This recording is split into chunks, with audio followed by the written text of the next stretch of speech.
Bonjour à tous. Donc ça y est, septembre est tombé. On est le 2 septembre.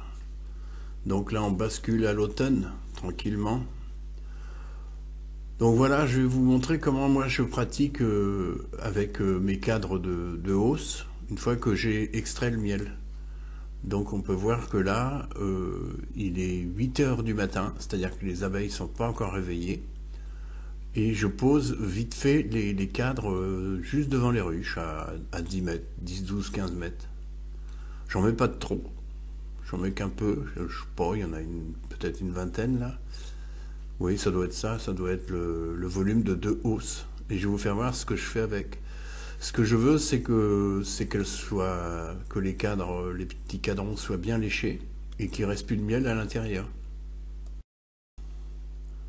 Donc je vais vous faire voir en fin de vidéo comment les stocker. Ça c'est très important. De la fausse teigne, etc. Donc l'avantage de garder ça, c'est que l'année prochaine, je les remets, ils sont déjà étirés, ils sentent bon le miel, ils sentent bon la propolis, et les abeilles ont vraiment tendance à monter assez rapidement dans les hausses. Alors plusieurs avantages de faire ça et de stocker ces cadres, c'est que vous n'aurez pas le travail de remettre des cires sur vos cadrons. Ces cires-là qui ont déjà servi sont bien plus performantes que des cires, que des gaufres neuves. Et en plus, elles sentiront le miel, la propolis, etc. C'est-à-dire que les abeilles adorent ça. Voilà, elles sont déjà arrivées sur les cadres là, donc au bout d'un quart d'heure, 20 minutes, ça commence à bien se remplir d'abeilles. Donc elles sont au boulot. On voit que, je vais vous faire voir, j'ai filmé de près, comment elles pratiquent, comment elles font pour lécher au fond des alvéoles et récupérer les petites gouttes. Alors aussi, l'autre avantage, c'est qu'elles rentrent du miel directement dans les ruches.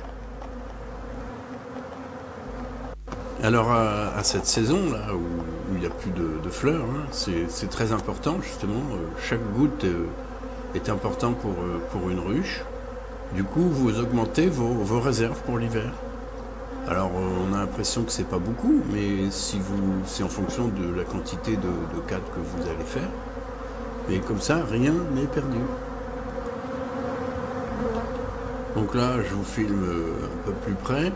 On voit des abeilles qui lèchent partout et certaines qui sont vraiment rentrées la tête la première jusqu'au fond de l'alvéole pour aller récupérer les petites gouttes qui sont au fond. On voit juste leur petit cul qui sort. Alors là, faut pas toucher si vous n'avez pas de gants parce que le dard est au bout. Hein. Mais elles font ça, pourtant il y a plusieurs ruches devant. Et elles font tout ça sans bagarre, sans rien du tout. Alors ne faites pas ça, hein, ça c'est important s'ils annoncent de la pluie. Hein, parce que là tout va être lavé et ça va être du miel complètement détendu dans de l'eau. Donc là les abeilles elles auront beaucoup plus de travail à sécher. Donc il faut regarder, vous mettez ça le matin, c'est très important. Quand on a annoncé une journée ensoleillée, quoi, une bonne journée. Là, on doit être avec une journée prévue à 20 degrés.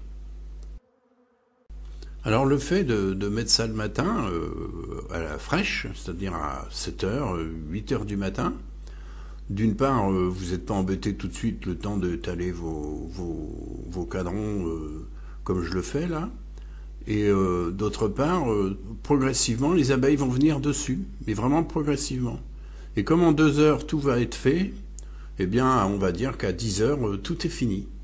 Donc ça joue aussi pour pas mettre une pagaille énorme devant les ruches, puisque les butineuses vont sortir que progressivement. Puisque c'est les butineuses qui viennent nettoyer ici. Donc pas d'agressivité, hein, on le voit très bien. Sur moi non plus, j'ai aucune abeille qui vient frapper le masque ou quelque chose comme ça. Bon, je me suis habillé parce qu'on ne sait jamais, mais voilà, on peut voir que ça travaille assez vite Et dès que leur jabot est plein, eh bien elles rentrent à la ruche, elles le vident avec une autre abeille, et puis elles reviennent aussi vite à l'endroit où il y a un gisement, quoi. C'est ça, c'est un gisement de miel, un petit gisement de miel pour elles.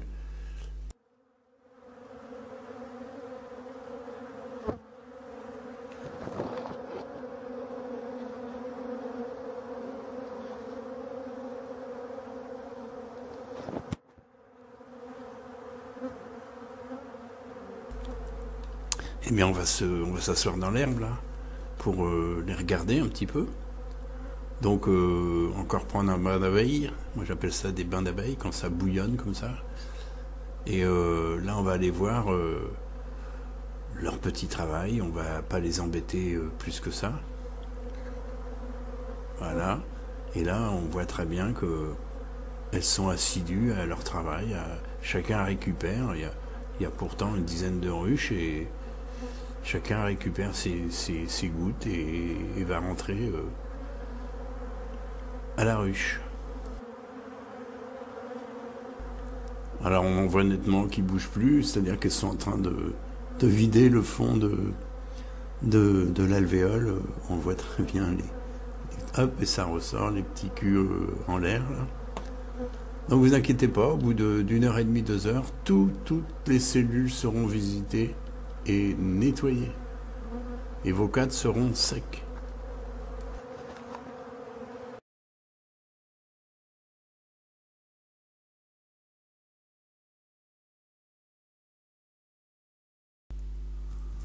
Donc une fois que les cadres seront complètement nettoyés, eh bien ils seront bien secs. Donc je pourrai récupérer tout ça et les ranger. Donc je vais vous faire voir en fin de vidéo comment je stocke mes cadres, comment je stocke mes hausses.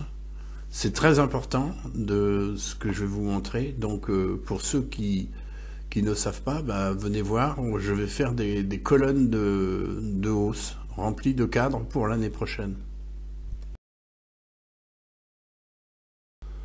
Alors en attendant quelques images au ralenti, c'est toujours agréable, on voit un peu plus ce que font les abeilles, c'est-à-dire qu'elles reviennent, qu'elles repartent, etc. C'est toujours un très très beau spectacle. Alors j'en profite aussi pour vous dire un grand merci, puisque ma chaîne vient de passer les 10 000 abonnés. Donc bah merci à tous. Et ceux qui ne sont pas encore abonnés, eh bien abonnez-vous. Un petit pouce bleu fait toujours plaisir. Et là, on va aller voir la fabrication des colonnes. Et bien maintenant, nous y voilà. Donc on va déjà gratter le dessus et le dessous des hausses avec un lève-cade. Bon, moi je l'ai un petit peu affûté pour que ça gratte bien.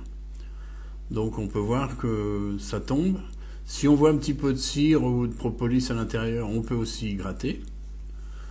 Donc ce qui est important, c'est de faire le dessus et le dessous. Parce que quand vous allez monter votre colonne, si vous laissez la propolis et la cire, bah, elles vont vraiment se coller très très fort les unes aux autres. Et ensuite, on va voir, on va le faire au chalumeau.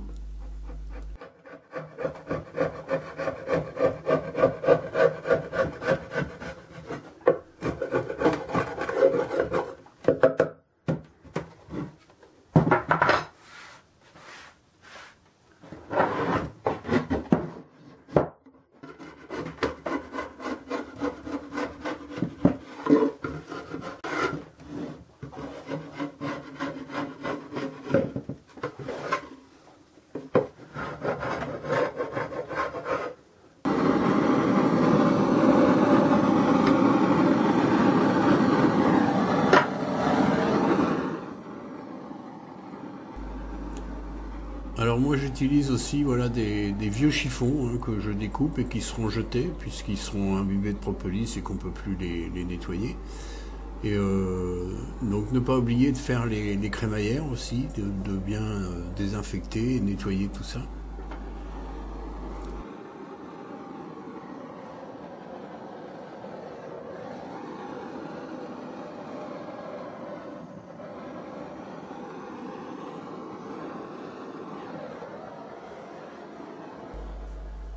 Donc voilà, tout ça c'est important, hein. C'est comme les corps de ruche, hein. Quand vous avez une ruche qui est morte, etc., il faut bien désinfecter au chalumeau, il faut noircir le bois. Donc l'hygiène, c'est quelque chose, si vous voulez avoir des belles abeilles, des belles colonies, etc., il faut beaucoup d'hygiène, hein. Une fois qu'elles sont dedans, après c'est elles qui gèrent, hein. Mais nous, notre rôle d'apiculteur, c'est de leur présenter un matériel très propre, très sain. Voilà. Donc on n'oublie pas, hein, on fait le dessus et le dessous. Alors aussi, ça a l'avantage, hein, c'est que sinon elles vont se coller les unes aux autres et c'est très difficile de les décoller après. Donc vous êtes gagnant partout, vos hausses seront prêtes pour le printemps. Il n'y aura plus qu'à les mettre sur les ruches, le fait de faire ça en fin de saison, quand vous avez le temps, voilà, dans un local au sec. Bon bah maintenant il n'y a plus qu'à remplir la hausse de cadres qui ont été bien léchés par les abeilles, vous voyez. Donc on regarde quand même à l'intérieur qu'il n'y ait pas trop de pollen de stocker. S'il y a 4, 5, 6, allez, 10 cellules, ça peut encore aller de rempli de pollen. Mais au-delà, de toute manière, le pollen il va sûrement moisir pendant l'hiver. Donc quand il y en a de trop, moi je déconseille de mettre les cadres remplis de pollen. Je vais vous en faire voir un tout à l'heure. Donc on continue le nettoyage, c'est-à-dire qu'il y a toujours un petit peu de cire au-dessus ou en dessous des cadrons. Donc on met un petit coup de grattoir et puis on les range. Donc on voit là, c'est très propre, hein. Vous voyez, c'est le dessous ça. Des fois il y a des petits, voilà. Donc autant gratter, autant que ce soit tout prêt pour le printemps. Hop, voilà.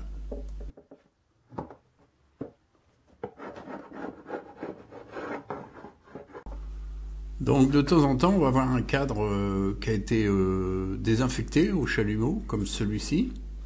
Eh bien, c'est un cadre que j'ai refait l'année dernière, c'est-à-dire que j'ai désinfecté bien à fond au chalumeau, j'ai remis une gaufre et voilà, c'est réutilisé et ça peut être utilisé plusieurs années de la même façon. Et là, comme la gaufre n'est pas abîmée, bah, il resserre directement de la même manière, mais sans gaufre neuve. Voilà, vous voyez, il est beau, on voit qu'il n'y a absolument pas de pollen à l'intérieur. Alors ça va être... les abeilles vont adorer.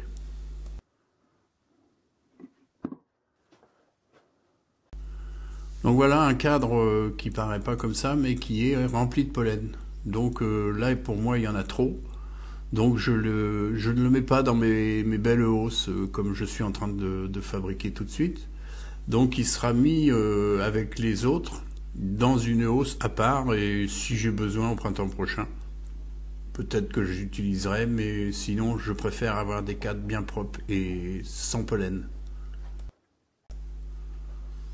Donc voilà, c'est ce que je fais, sinon ils seront fondus, tout simplement. Donc voilà un cadre qui a que quelques petits points de pollen. Donc lui, il n'y a pas de problème, on peut le mettre à l'intérieur et feront le ménage au printemps. Donc voilà, la hausse est prête à stocker, bien propre, brûlée, etc., comme je vous ai fait voir. Il y a des cadres, on peut voir, il y a du vert, il y a du rouge, il y a du jaune, donc je crois même qu'il y a du blanc. Donc ça veut dire qu'il y a des cadres de 4 ans.